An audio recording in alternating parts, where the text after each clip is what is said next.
Halo teman-teman mahasiswa-mahasiswi di program studi Desain Komunikasi Visual atau DKV, Fakultas Bahasa dan Seni Universitas Indonesia PGRI atau Unindra. Khususnya yang saat ini kita akan bahas secara spesifik yaitu mata kuliah Desain dan Media. Perkenalkan, saya Asari Amri, saya dosen juga praktisi Desain Komunikasi Visual. Jadi selama semester genap 2020-2021, kita akan saling berdiskusi dan berbagi wawasan, baik dari saya atau informasi dari kalian terkait dengan desain dan media yang bener-bener saya tuh belum tahu. Jadi silahkan nanti kita akan saling berbagi saja.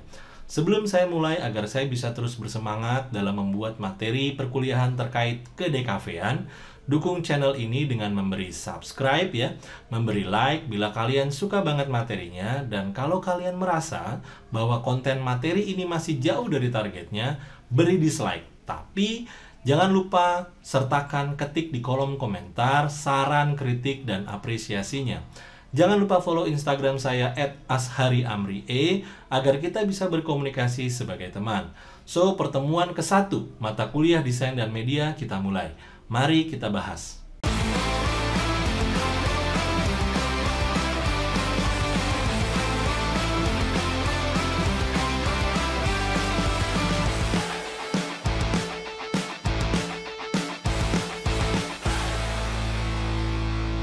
Baik teman-teman, mari kita lanjutkan pada pembahasan pertemuan pertama mata kuliah Desain dan Media. Terlebih dahulu, saya mencoba untuk membacakan kaitan dengan capaian pembelajaran, kaitan juga dengan materi yang akan disampaikan pada pertemuan pertama ini. Terlebih dahulu, saya coba sampaikan pada poin capaian pembelajaran. Mahasiswa diharapkan dapat memahami perkembangan media, kaitannya juga dengan sejarah media itu sendiri, kemudian ada karakteristik media, dan cara membangun interrelasi desain sebagai sebuah karya yang kemudian berada pada sebuah ruang atau media itu sendiri. Capaian pembelajaran ini bisa sesuai target dengan beberapa kali pertemuan. Jadi diharapkan dengan beberapa pertemuan ini teman-teman bisa memahami perkembangan media, kaitan dengan sejarah, karakteristik, dan bagaimana desain mampu menciptakan interrelasi dengan media. Sedangkan untuk pertemuan pertama pada materi perkuliahan Desain dan Media yang coba saya bahas pertama adalah relasi desain dan media. Kemudian pengantar sejarah media pada poin nomor 2 setelahnya. Yang ketiga, timeline sejarah sosial media, munculnya sosial media hingga sekarang. Yang keempat, desain komunikasi visual dan media. Materi ini disusun oleh tim dosen mata kuliah Desain dan Media Program Studi Desain Komunikasi Visual Unindra. Baik teman-teman, kita akan masuk kepada pembahasan slide pertama, yaitu relasi desain dan media. Pada poin pertama materi relasi desain media, kita coba buat skema dulu, pemahaman dasarnya. Ada bidang studi desain dan media. Jadi dua-duanya sama-sama saling terhubung ya. Apa yang menghubungkan keduanya? Yang pertama, desain bentuknya adalah produk berwujud ya, bisa dilihat. Nah, oleh sebab dia memiliki pesan ya sebagai sebuah bahasa visual, tentu mesti bisa diterapkan pada sebuah ruang. Ruang yang saya maksud adalah media itu sendiri. Jadi, kalau kita memahami sebuah karya desain, desain merupakan representasi dari sebuah bahasa visual. Berarti di dalam desain itu ada pesannya, ya, ada maksud di dalamnya, ada tujuan desain itu sendiri, kemudian ada kepentingan di baliknya. Nah, kemudian kalau memang desain ini begitu punya banyak sekali pesan yang mau disampaikan, maka dia harus ditempatkan pada media yang tepat juga. Oleh sebab itu, media banyak sekali perkembangannya, sehingga memunculkan beragam jenis karakteristik media. Jadi kalau kita mau menempatkan desain A, belum tentu cocok juga pada sebuah media A misalkan. Jadi kita harus memilah desain A itu cocok sekali dengan jenis media yang mau kita tempatkan. Kenapa kecocokan itu mesti kita pikirkan? Karena dia adalah terhubung, maka ada dampak di situ yang terjadi. Nah, salah satu dampaknya adalah desain bila mana tercermin pada sebuah media, maka desain mampu mempengaruhi alam pikiran manusia, orang ya. Di situ ada teks ya, ada kalimat yang bisa memicu respon pemikiran orang. Di situ ada gambar yang bisa memicu reaksi ekspresi orang. Di situ ada hal-hal informasi kompleks ya, rumit misalkan juga banyak sekali yang juga bisa mempengaruhi alam pikiran orang. Yang tadinya juga bisa, tanda petik, yang tadinya negatif bisa juga menjadi positif. Salah satu contohnya misalkan ada iklan layanan masyarakat. Kemudian yang tadinya nggak terlalu konsumtif, kemudian ketika melihat desain pada sebuah media tertentu, kemudian kita merasa terdorong ya untuk terlibat pada sebuah kegiatan konsumtif tadi. Nah, karena desain dan media ini terhubung, maka pengantar sebuah desain dan media menjadi penting karena tadi ya, dia betul-betul bisa memberikan pengaruh bagi alam pikiran manusia. Tidak jarang ya, gara-gara desain kita bisa terpecah belah secara kelompok, secara etnis, secara organisasi, bahkan secara kekeluargaan. Makanya ada filter ya ketika kita melihat kemudian menyebarkan sebuah visual ke berbagai media tertentu. Itu sebagai sebuah pengantar pada slide pertama yaitu relasi desain dan media. Terlebih dahulu kita akan bahas pada slide berikutnya terkait perkembangan media yang yang ditarik ke dalam sebuah cerita sejarah. Jadi saya mungkin akan lebih banyak membaca dari PowerPoint ini karena memang konteksnya menjelaskan tentang sejarah media itu sendiri. Baik, kita lanjutkan sama-sama. Pengantar sejarah media. Jadi media ditarik bahwa ruang untuk menampilkan sebuah karya pertama kali terjadi pada sebuah tempat bernama Gua Las Chaux ya. Saya kurang bisa menyebutkan lafalnya seperti apa, tapi keterangan lokasinya adalah ini. Dia merupakan gua prasejarah terbesar di Prancis Barat Daya, ditemukan pada tahun 1940. Gua ini terkenal karena banyak lukisan di dalamnya dari zaman Paleolitikum. Kemudian kita coba melompat jauh setelah zaman Paleolitikum yang tercermin pada sebuah gua, kita masuk ke era di mana pra revolusi industri, di mana pada tahun 1450 ditemukannya mesin cetak oleh Johannes Gutenberg. Jadi dengan penemuan mesin cetak ini memunculkan banyak sekali ruang bagi desainer, bagi penulis, bagi pembuat sastra, karya sastra khususnya, itu untuk bisa dibaca orang, untuk bisa dilihat orang. Jadi titik awal di mana masifnya sebuah media ditemukan pada tahun 1450 dengan bentuk penemuannya yaitu mesin cetak. Kita lanjutkan, juga pada tahun 1530 ditemukan jenis huruf yang kalau kita sekarang menyebutnya font ya, oleh Claude Garamond. Jadi font Garamond ini yang kemudian diadaptasi atau digunakan ya sebagai salah satu bentuk teks yang bisa mudah dibaca informasinya.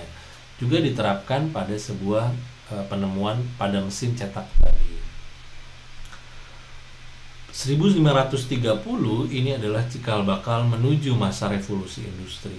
Nah, karena penemuan mesin cetak tadi banyak sehingga memunculkan beragam reaksi atau respon orang dalam mengungkapkan ide, gagasan baik dalam bentuk karya seni maupun karya lain yang sebelumnya tadi saya sudah sebutkan. Salah satunya adalah gerakan seni yang bernama Art Nouveau, terjadi pada tahun 1819 hingga 1914. Nama gerakannya adalah Art and Craft Movement. Itu terjadi pada 1888. Sebelah kanan ini adalah contoh karya yang ada pada era itu. Munculnya Art Nouveau dikarenakan sebagai reaksi terhadap eksistensi seni dekoratif, berkembangnya lagi kreasi tradisional dengan bentuk-bentuk yang sederhana. Nah, kepentingan dari gerakan Art and Craft atau Art Nouveau ini adalah sebagai ekspresi anti-industri. Jadi kalau teman-teman suka banget dengan karya floral, kemudian unsur ornamen, dan lain-lainnya, atau kreasi tradisional seperti batik, teman-teman juga bisa dikategorikan ya, mengadaptasi dari gerakan Art Nouveau ini sebagai ekspresi anti-industri. Baik, saya lanjutkan, saya bacakan lebih rinci. Selanjutnya adalah masa awal seni rupa modern yang terjadi pada 1900-an. Munculnya beragam gaya karya seni ya, desain gitu ya. Yang pertama ada ekspresionisme, ini ada beberapa saja. Salah satunya muncul ada ekspresionisme, yaitu gaya lukis ekspresif. Kemudian ada kubisme, bentuk-bentuk geometris. Kemudian ada futurisme, aliran futuris ya, masa depan sekali. Kemudian surrealisme, seni yang berangkat dari alam bawah sadar manusia. Dan masih banyak banget karya-karya seni rupa modern yang muncul pada 1900-an. Nah, masa awal seni rupa modern terus berjalan dan memunculkan masa baru, yaitu masa modernisme atau masa modernisme awal pada abad ke-20. Munculnya masa modernisme itu terjadi yang pertama desain sebelum Perang Dunia Kedua ya. Jadi muncul banyak sekali desain gaya pada Perang Dunia Kedua. Kemudian yang kedua munculnya Art Deco dan Streamline ya, yang berciri menggunakan garis-garis lurus dan persegi dan memiliki ada efek kekilauan ya, sebagai contoh sebelah kanan ini. Kemudian yang ketiga, desain di masa Perang Dunia Kedua dan sesudahnya. Nanti kita akan bisa lihat vintage ya, gayanya seperti apa. Karena dampak Perang Dunia Kedua itu memunculkan banyak sekali ungkapan visual. Yang keempat, munculnya peran ahli psikologi, yaitu yang paling familiar, paling populer, yaitu teori Gestalt dan ilmu semiotika. Munculnya teori-teori ini untuk menjabarkan maksud dari representasi bahasa visual tadi, bahasa visual atau pesan, tujuan, dan kepentingan dibalik dari sebuah karya visual atau karya seni atau karya desain. Dari sinilah kita langsung masuk kepada masa berikutnya, yaitu masa postmodernisme. Terjadi pada mulai 1960-an. Jadi kalau kita melihat gaya dari Art Nouveau, kemudian masa modernisme sampai dengan postmodernisme, itu gayanya berbeda-beda. Jadi masa postmodernisme itu dimulai, salah satunya ada gaya pop art ya. Kemudian seperti gaya pada Andy Warhol, kemudian Jean-Baptiste Basquiat dan lain-lain, dan banyak banget sebenarnya karya-karya desain yang muncul pada postmodernisme. Nah, ini ada beberapa contoh desain yang mengambil periode pada di masa Perang Dunia sebelumnya. Ini adalah contoh-contoh posternya. Berikutnya, seiring dengan meningkatnya revolusi industri yang memunculkan banyak sekali inovasi, salah satunya adalah penciptaan produk teknologi, di mana pada tahun 1984 kita sekarang menyebutnya sebagai personal computer ya. Diciptakannya Apple Mac oleh Steve Jobs dan tim dan perusahaannya. Kemudian setahun kemudian pada 1985 diciptakan PageMaker oleh Paul Brainerd ya. Kalau sekarang lebih populer dengan Adobe ya, versi Adobe InDesign. Jadi program desain grafis yang digunakan untuk mendesain publikasi seperti brosur, majalah, kartu, poster, buku, dan lain-lain. Terciptanya komputer seperti ini memunculkan banyak sekali inovasi software yang menunjang seseorang, khususnya profesi desainer grafis pada saat itu atau seniman gitu ya, untuk membuat karya-karya yang sesuai dengan tujuan dan seleranya. Jadi pada tahun 1990 telah rilis ya Adobe Photoshop versi pertama, dan juga dibarengi dengan rilisnya internet dengan kode yang kita kenal World Wide Web atau www. Semakin bisa dibayangkan bahwa dengan munculnya personal komputer, kemudian internet, kemudian software berbasis grafis, memudahkan orang untuk bisa menyebarluaskan hasil karya desain atau pesan kepada semua orang. Nah, lewat penjabaran kaitannya dengan sejarah perkembangan media, dari mulai tadi lukisan, kemudian personal komputer hingga kepada software, tentu memunculkan beragam aplikasi lain untuk orang bisa berinteraksi dari jarak jauh. Nah, kita masuk kepada timeline sejarah lahirnya sosial media. Tentu bagi anak-anak atau mahasiswa yang kelahiran tahun 90 akan berasa sekali mengikuti munculnya era aplikasi atau software sosial media ini ya. Mungkin saya bisa bacakan dimulai dari tahun 2003 ya. Jadi di 2003 munculnya Link ya. Kemudian 2004 terpublikasinya Gmail sebagai surat elektronik. Kemudian 2004 dimunculkannya Facebook, ada profil di situ yang bisa kita sebarkan secara komunitas ya, bahkan personal maupun organisasi dan perusahaan. Pada tahun 2005 lahirnya YouTube, kemudian 2006 boomingnya MySpace ya, aplikasi sejenis juga. Kemudian Twitter muncul tahun 2010 dan Snapchat 2011 hingga munculnya beragam banyak sekali aplikasi. Nah, kalau kita lihat tren yang sedang hit sekarang, tentu untuk profesi ada LinkedIn, ada Facebook, YouTube, Twitter, kemudian ada Instagram, ada Pinterest, ada Tumblr, dan lain-lain. Nah, yang terakhir yang bisa kita lihat dan cukup masif adalah aplikasi TikTok hingga sekarang. Nah, dengan tersedianya beragam jenis media, tentu menempatkan desain punya banyak pilihan ya, mau ditempatkan di mana nih. Kalau misalkan kontennya remaja banget, maka kita bisa menempatkan di sosial media mana atau media masa apa gitu. Jadi jangan sampai kita justru menempatkan kepada target halayak yang bukan passion atau kebiasaan masyarakatnya. Kita lanjutkan dari pemahaman sejarah desain hingga ke sosial media, tentu baru bisa kita pahami bahwa desain berkaitan dengan bagaimana hal-hal atau benda-benda seharusnya dengan merancang artefak untuk mencapai tujuan. Jadi kalau kalian membuat desain, tetapkan pesannya, tujuannya apa, dan kepentingannya untuk apa. Dan jangan lupa terakhir itu akan ditempatkan di mana sehingga tujuannya bisa tercapai.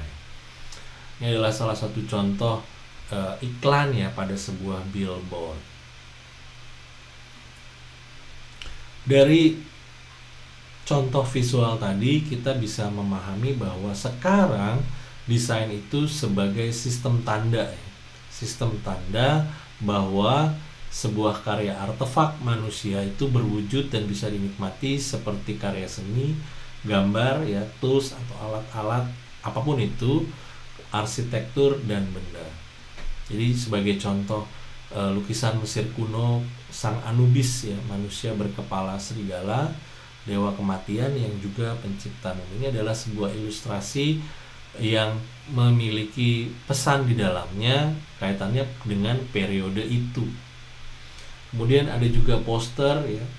Ini Candi Trowulan dan Candi Borobudur. Posternya cukup menarik dan tentu mempengaruhi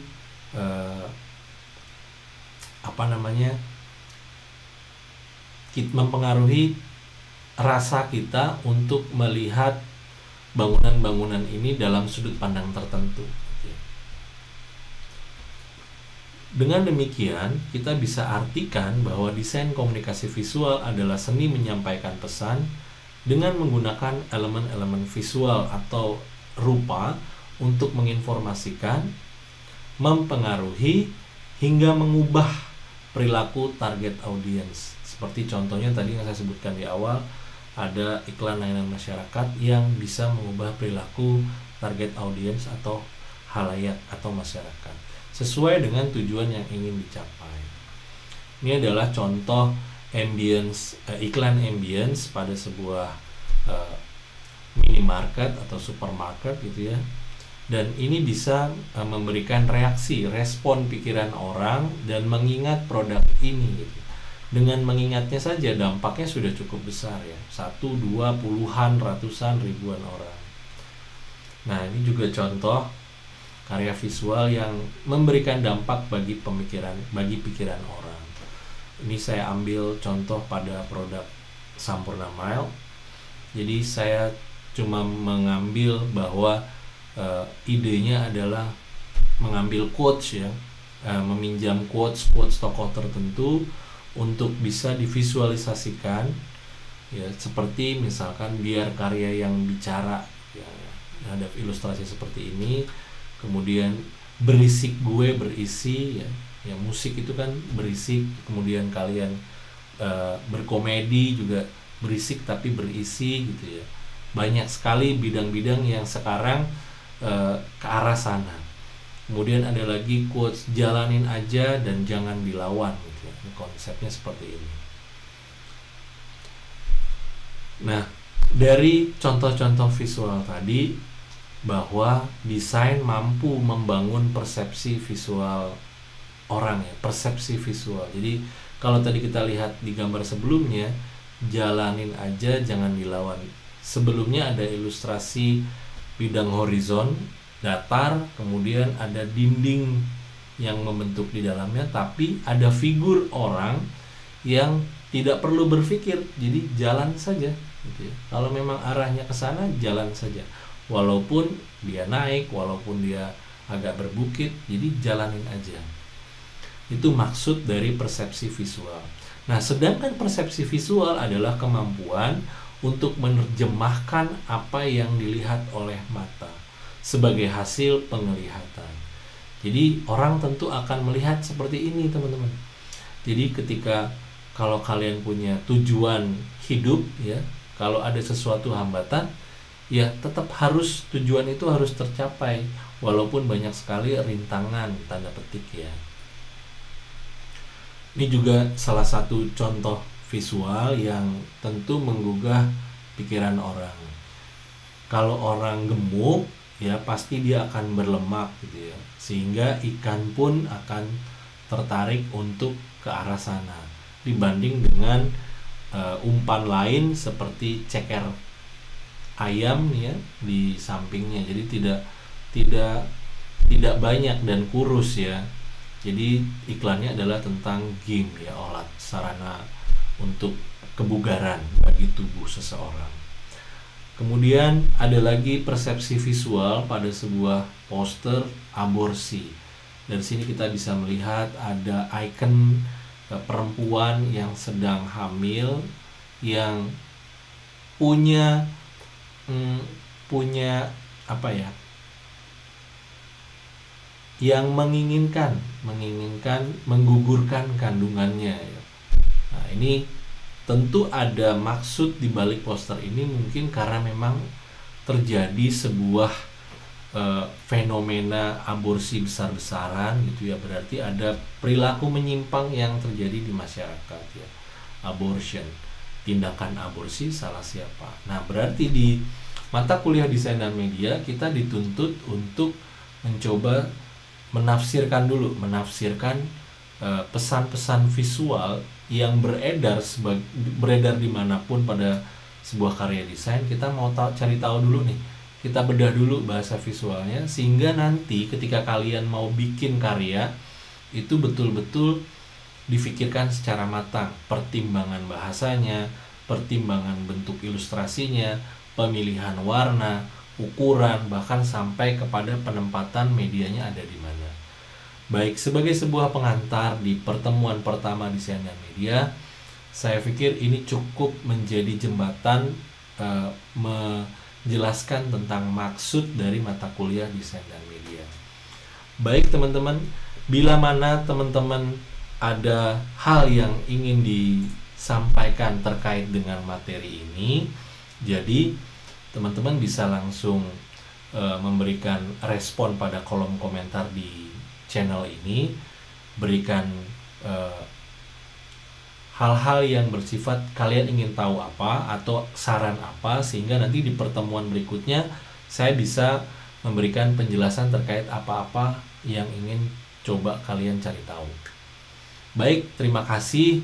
Mohon maaf apabila ada kesalahan dalam menyampaikan, kemudian kesalahan atau kesilapan dalam memberikan pengetahuan, wawasan terkait dengan pertemuan pertama ini. Semoga kalian sehat selalu, jangan lupa mencuci tangan, jangan lupa menggunakan masker, karena kita saat ini masih dalam kondisi pandemi COVID. Semoga semuanya sehat selalu. Salam, dadah.